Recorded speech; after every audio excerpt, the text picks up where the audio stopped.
حطيت المخدة وحطيت راسي لورا أو على الرول اللي حكينا عنه كويس لمشاكل وآلام الرقبة والديسكات. الرول هذا البشكير الفوطة اللي بدي ألفه وبدون مخدة، أنام على ظهري وانا رقبتي لورا بدون مخدة بس بالرول. هاي افضل وضعية للي عندهم ديسكات، بس اللي عندهم شخير هاي اسوأ وضعية لإلهم وهيزيد الشخير. عشان هيك احنا لوضعية الشخير والمشاكل التنفسية لازم نكون اذا نايمين على ظهرنا رافعين ركبتنا بالطريقة هذه.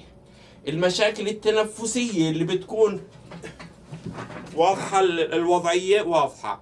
المشاكل التنفسية اللي بتكون هذا الشخير بيؤدي لتوقف النفس في الليل، سليب أبنيا. هذه الأعراض الخطرة اللي بدناش نوصلها. فتوقف النفس، واحد عنده مشكلة شخير، مشكلة تنفسية، ضغط على الجهاز التنفسي، إذا الوضعية الأصح